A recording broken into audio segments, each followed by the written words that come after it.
Hello दोस्तों, कैसे हैं आप लोग? आई होप आप लोग अच्छे होंगे। जैसे कि आप सभी को पता चल चुका होगा कि केबीएस और एनवीएस की वैकेंसी आ चुकी हैं, उनका नोटिफिकेशन भी आ चुका है और नवंबर से उनके फॉर्म भरना शुरू होंगे। तो मेरी तरफ से सभी को ऑल द बेस्ट और मेरी बेस्ट विशेस हैं कि आपका सिलेक्शन केबीएस और एनवीएस में हो जाए, पीआरटी में और टीजीटी में और पीजीटी में।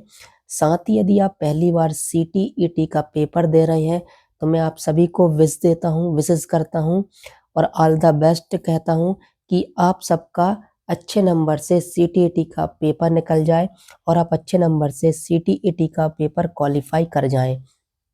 तो आज हम सीटीईटी का एक इम्पोर्टेंट टॉपिक पढ़ेंगे, आनुवांशिकता और एनवायरनमेंट, यानी जैसे हेरिडिटी और एनवायरनमेंट कहते हैं, यानी पर्यावरण कहते हैं। क्या है, विकास जो होता है वो आनुवांशिकता और पर्यावरण का गुणनफल होता है। तो सबसे पहले हम जिसके बारे में पढ़ेंगे वो है आनुवांशिकता यानी हेरिडिटी।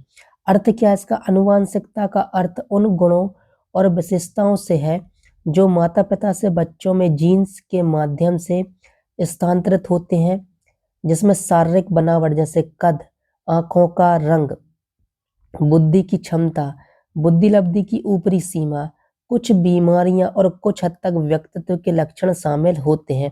यानी आपकी जो हेरिडिटी है वो कितनी सारी चीजें आपको देती हैं। अब हम पढ़ेंगे नेचर, प्रकृति। आनुवांशिकता को अक्सर प्रकृति कारक के रूप में जाना जाता है क्योंकि यह जन्मजात और जैविक होता है। अब स्थिरता क्या है?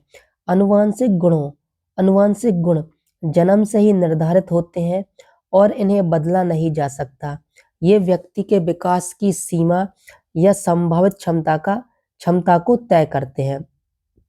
अब पर्यावरण क्या है?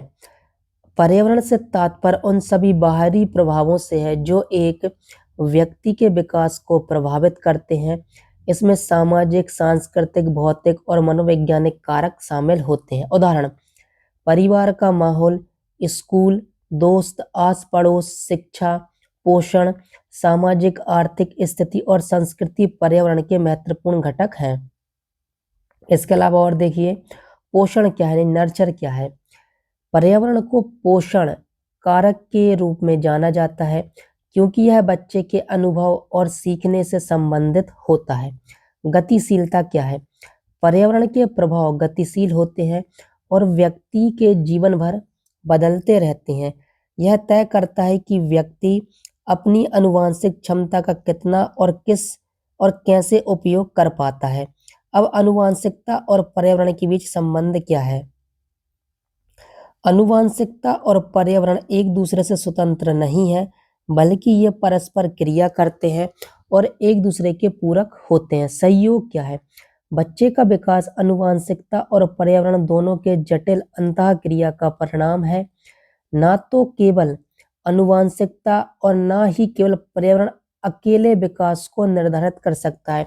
यानी पर्यावरण मतलब विकास जो होता है, ना ही आनुवांशिकता अकेले प्रभावित नहीं करती, ना ही पर्यावरण अकेले प्रभावित करता है। दोनों का गुणनफल ही विकास कहलाता है। पारस्परिक निर्भरता क्या है? आनुवांशिकता व्यक्ति के विकास की संभावित सीमा निर्धारित करती है, जबकि पर्यावरण इस क्षमता को साकार करने के अवसर प्रदान करता है। उदाहरण के लिए, एक बच्चे उच्च बुद्धि की आनुवांशिक क्षमता हो सकती है, लेकिन उच्च शैक्षिक माहौल और पोषण के बिना वह अपनी क्षमता तक नहीं पहुंच पाएगा। यह बात बिल्कुल सही है। अब है गुणक प्रभाव क्या, यानी मल्टीकिपेलेटिव इफेक्टिव। देखिए, अक्सर यह कहा जाता है कि विकास आनुवांशिकता और पर्यावरण का योग नहीं बल्कि गुणनफल होता है, यानी हेरिडिटी गुणित एनवायरनमेंट। इसका मतलब है कि दोनों मिलकर बच्चे के विकास को एक व्यापक तरीके से प्रभावित करते हैं। उदाहरण क्या है? यदि किसी बच्चे में संगीत की जन्मजात प्रतिभा है, आनुवांशिकता, तो उसे यदि संगीत सीखने का अच्छा माहौल यानी पर्यावरण मिलता है तो वह एक महान संगीतकार बन सकता है।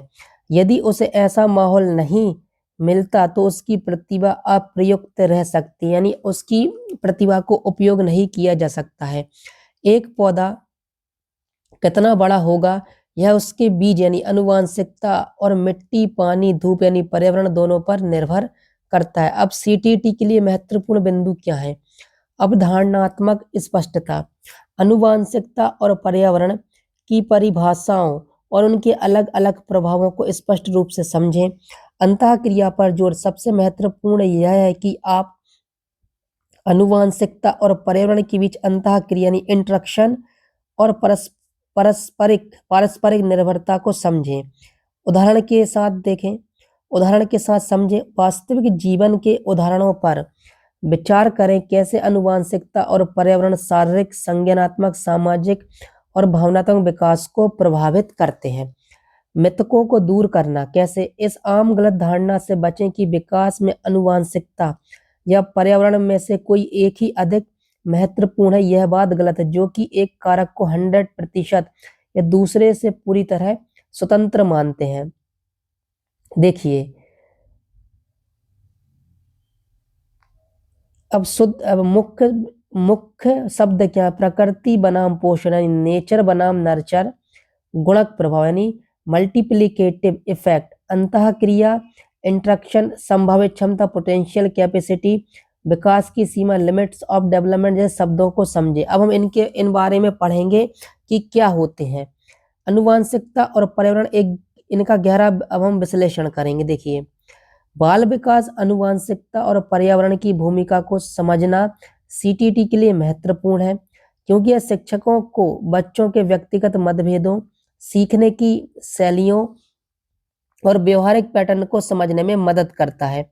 आनुवांशिकता ही नेचर का विस्तृत प्रभाव क्या है? शारीरिक विशेषताएं, यह सबसे स्पष्ट प्रभाव है कि बच्चे अपने माता पिता के कद, शरीर का प्रकार, आंखों का रंग, बालों का रंग और बनावट और त्वचा का रंग आदि जैसे शारीरिक विशेषताओं को विरासत में प्राप्त करते हैं। अब बुद्धि की क्षमता, आनुवांशिकता बुद्धि की संभावित सीमा निर्धारित करती। इसका मतलब है कि एक व्यक्ति की बुद्धि लब्धि आईक्यू एक ऊपरी और एक निचली सीमा आनुवांशिक रूप से तय होती है। हालांकि इस सीमा के भीतर व्यक्ति किस स्तर तक पहुंचता है, यह पर्यावरण पर निर्भर करता है।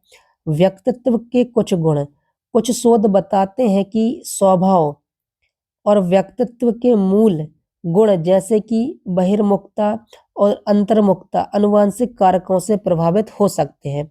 रोग और विकार, कुछ आनुवांशिक रोग और विकार जैसे Down syndrome, haemophilia, cystic fibrosis आनुवांशिकता के माध्यम से बच्चों में स्थानांतरित हो सकते हैं। जैसे कि आप सोच सकते हैं, एचआईवी कई बार जब माता पिता को होता तो बच्चों को हो जाता है। यदि माता पिता को शुगर होती है तो बच्चों को भी शुगर हो जाती है। यदि माता पिता को माइग्रेन रहता है तो बच्चों को भी माइग्रेन हो जाता है। ये कैसे होता है? ये हेरिडिटी के कारण होता है। कुछ मानसिक स्वास्थ्य स्थितियां जैसे सीजोफ्रेनिया, द्विध्रुवीय विकार भी आनुवांशिक प्रवृत्ति से जुड़ी हो सकती है। हालांकि पर्यावरण भी इसकी अभिव्यक्ति में महत्वपूर्ण भूमिका निभाता है।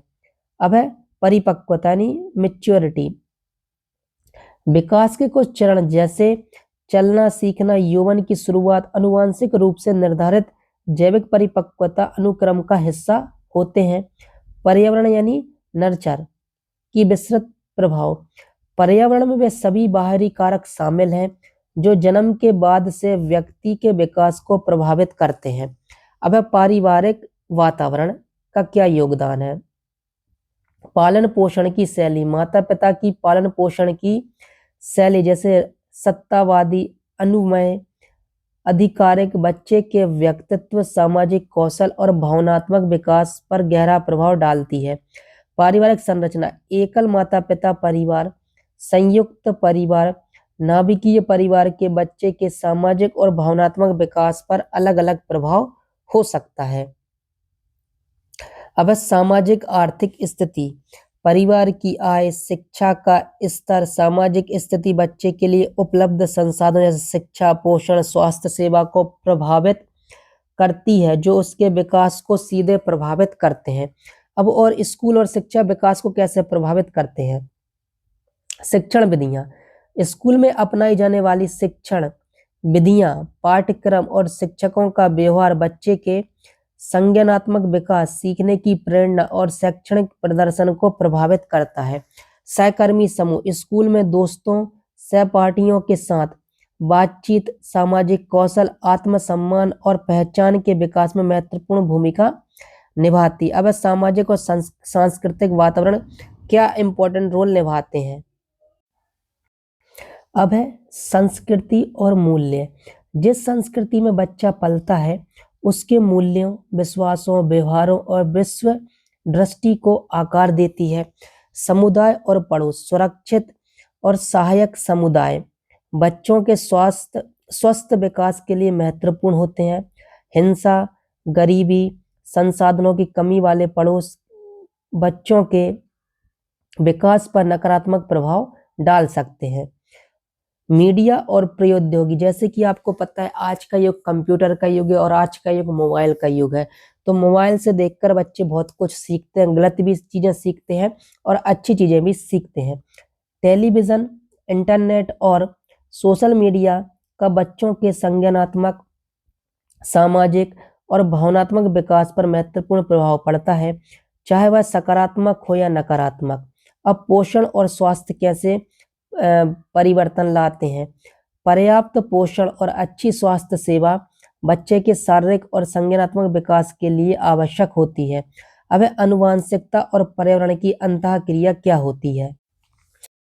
अब आनुवंशिकता और पर्यावरण की अंतःक्रिया यानी इंटरेक्शन। देखिए, यह सीटीटी के लिए सबसे महत्वपूर्ण अवधारणा है। विकास, आनुवंशिकता और पर्यावरण एक जटिल नृत्य है। प्रतिक्रियात्मक अंतःक्रिया, रिएक्टिव इंटरेक्शन, बच्चे की आनुवंशिक प्रवृत्ति उसके पर्यावरण से प्रतिक्रियाओं को आमंत्रित करती है। उदाहरण के लिए, एक खुश मिजाज बच्चा अपने आसपास के लोगों से अधिक सकारात्मक प्रतिक्रियाएं प्राप्त करता है, जिससे उसका सामाजिक विकास और मजबूत होगा। सक्रिय अंतःक्रिया, एक्टिव इंटरेक्शन, बच्चे अपनी आनुवंशिक प्रवृत्तियों के आधार पर अपने पर्यावरण का चयन और आकार देते हैं। एक संगीत प्रेमी बच्चा संगीत कक्षाओं में शामिल होने या संगीत वाद्य यंत्र सीखने के लिए प्रेरित हो सकता है। अब है उत्तेजित अंतःक्रिया, इवोक्टिव इंटरेक्शन, आनुवंशिक रूप से निर्धारित विशेषताएं पर्यावरण से कुछ प्रतिक्रियाओं को उत्तेजित करती हैं। उदाहरण के लिए, एक अधिक सक्रिय बच्चा अपने माता पिता को उसे अधिक शारीरिक गतिविधियों में शामिल करने के लिए प्रेरित कर सकता है। अब है संवेदनशीलता, पर्यावरण का प्रभाव व्यक्ति के आनुवंशिक संवेदनशीलता पर निर्भर करता है। कुछ बच्चे पर्यावरणीय तनावों के प्रति अधिक संवेदनशील हो सकते हैं, जबकि अन्य कम हो सकते हैं। अब देखिए, आनुवंशिकता और पर्यावरण की भी जटिल संबंध को समझने में आपकी क्षमता का परीक्षण करते हैं। देखिए, जो आनुवंशिकता और पर्यावरण से आप क्या समझेंगे, विकास की होने की क्षमता को समझ पाएंगे कि विकास किससे किससे अच्छा होता है और किससे अच्छा नहीं होता। देखो, आपको कथन दिया जाएगा और उसका कारण आपको यह तय करना होगा कि क्या कथन सत्य या कारण कथन की सही व्याख्या करता है। देखिए, सीटीटी में कई बार कथन वाले क्वेश्चन आते हैं, उसी के बारे में यह दिया गया है। तो देखिए, बहुविकल्पी प्रश्न भी आपको आएंगे। देखो, अब इसमें शिक्षक के रूप में एनवायरनमेंट और हेरिडिटी का क्या इंपॉर्टेंट है। देखिए, व्यक्तिगत मतभेदों को समझना, शिक्षकों को यह समझना चाहिए कि प्रत्येक बच्चा अद्वितीय है, क्योंकि वे आनुवंशिकता और पर्यावरण के विभिन्न संयोजनों का परिणाम है। अनुकूलन सीखने का माहौल, एक शिक्षक के रूप में आपका लक्ष्य एक ऐसा समृद्ध और उत्तेजक वातावरण प्रदान करना होना चाहिए जो प्रत्येक बच्चे को अपनी आनुवंशिक क्षमता को अधिकतम करने में मदद करे। अब समावेशी शिक्षा, आनुवंशिक या पर्यावरणीय चुनौतियों वाले बच्चों पर विशेष सहायता और समझ की आवश्यकता होती है। समग्र विकास पर ध्यान, शिक्षकों को बच्चे के शारीरिक, संज्ञानात्मक, सामाजिक और भावनात्मक विकास के सभी पहलुओं पर ध्यान देना चाहिए, क्योंकि ये सभी आनुवंशिकता और पर्यावरण से प्रभावित होते हैं। अब है बुद्धि का विकास। देखिए, आनुवंशिकता का प्रभाव, मान लीजिए एक बच्चा ऐसे माता पिता से पैदा होता है जिनकी बुद्धि लब्धि IQ औसत से अधिक है। आनुवंशिक रूप से बच्चा में भी उच्च बुद्धि की क्षमता होने की प्रवृत्ति होगी, यह उसकी संभावित सीमा निर्धारित करती है।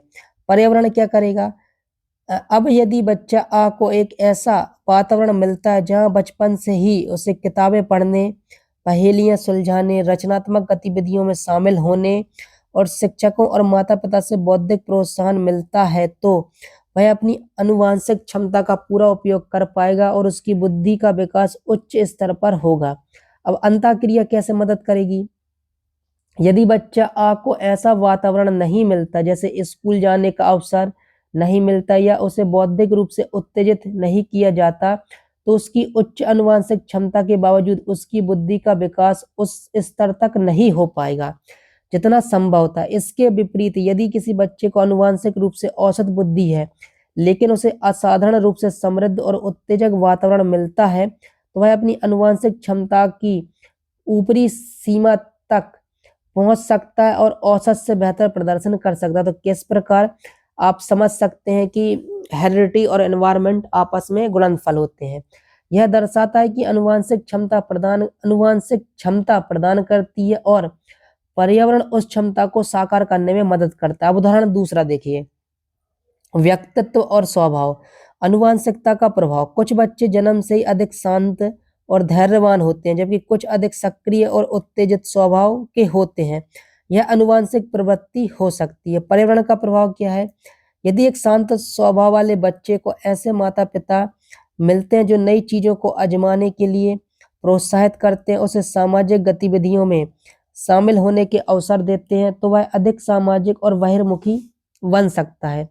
यदि एक सक्रिय बच्चे ऐसे माता-पिता से मिलते हैं, जो उसकी ऊर्जा को रचनात्मक गतिविधियों जैसे खेल, कला में लगाते हैं और उसे धैर्य सिखाते हैं, तो वह अपनी ऊर्जा को सकारात्मक रूप से नियंत्रित करना सीख सकता है। अब अंतःक्रिया का क्या उपयोग होगा? अंतःक्रिया, यदि एक सक्रिय स्वभाव वाले बच्चे को ऐसा वातावरण मिलता है, जहाँ उसकी ऊर्जा को सही दिशा नहीं मिलती, तो वह बेचैन और आक्रामक हो सकता है। दूसरी ओर, यदि उसे खेल या अन्य शारीरिक गतिविधियों के माध्यम से अपनी ऊर्जा निकालने का अवसर मिलता है, तो वह एक सफल एथलीट या कलाकार बन सकता है। यहाँ आनुवांशिक प्रवृत्ति सक्रियता पर्यावरण के साथ मिलकर व्यक्ति को आकार देती है। अब उदाहरण तीसरा देखिए, शारीरिक स्वास्थ्य और रोग, आनुवांशिकता का प्रभाव।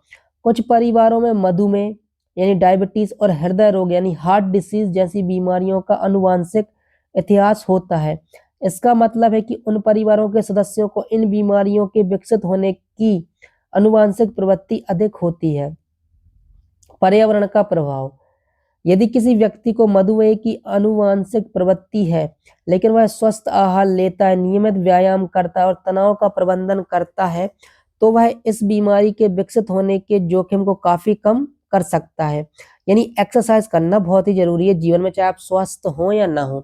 यदि आप अस्वस्थ हैं, तो एक्सरसाइज़ करिए, स्वस्थ हैं, तो एक्सरसाइज़ करिए। इसके विपरीत यदि किसी व्यक्ति में आनुवांशिक प्रवृत्ति नहीं भी है, लेकिन वह अस्वस्थ जीवन शैली, अनुचित आहार, व्यायाम की कमी अपनाता है, तो उसे भी इन बीमारियों का सामना करना पड़ सकता है। अतः अंतःक्रिया क्या होगी? आनुवांशिक प्रवृत्ति एक जोखिम पैदा करती है, लेकिन पर्यावरण, जीवन शैली, आहार और व्यायाम यह निर्धारित करता है कि वह जोखिम कितना प्रकट होगा। अब इसका क्या है, सीटीटी में कैसे क्वेश्चन आते हैं देखिए। अब प्रकृति और पोषण, नेचर वर्सेस नर्चर डिबेट्स, यह मनोविज्ञान में एक पुराना विवाद है कि क्या विकास मुख्य रूप से आनुवांशिकता और पर्यावरण द्वारा निर्धारित होता है। आधुनिक दृष्टिकोण यह है कि यह या तो या का प्रश्न नहीं है, बल्कि कैसे और किस हद तक का प्रश्न है। दोनों ही महत्वपूर्ण है और एक साथ काम करते हैं, यानी हेरिडिटी और एनवायरनमेंट एक साथ काम करते हैं। विकास का गुणनफल, विकास को अक्सर आनुवांशिकता और पर्यावरण के गुणनफल के रूप में देखा जाता है। डेवलपमेंट क्या होता है? हेरिडिटी गुणित एनवायरनमेंट। यह इस बात पर जोर देता है कि दोनों कारक एक दूसरे के बिना अधूरे हैं और एक दूसरे को गुणात्मक रूप से प्रभावित करते हैं। व्यक्तिगत भिन्नताएं क्या है? आनुवांशिकता पर्यावरण की जटिल अंतःक्रिया ही बच्चों के बीच व्यक्तिगत भिन्नताओं का मुख्य कारण है। प्रत्येक बच्चा एक अद्वितीय आनुवांशिक ब्लूप्रिंट और एक अद्वितीय पर्यावरणीय अनुभव के साथ आता है, जिससे वे एक दूसरे से भिन्न होते हैं। शिक्षक की क्या भूमिका होगी इसमें? एक शिक्षक के रूप में आपको यह समझना होगा कि आप बच्चे के पर्यावरण का एक महत्वपूर्ण हिस्सा है। आप एक ऐसा सकारात्मक या उत्तेजक सीखने का माहौल प्रदान कर सकते हैं जो प्रत्येक बच्चे को उसकी आनुवांशिक क्षमता को अधिकतम करने में मदद करे। आपको बच्चों की व्यक्तिगत आवश्यकताओं और सीखने की शैलियों को पहचानना चाहिए।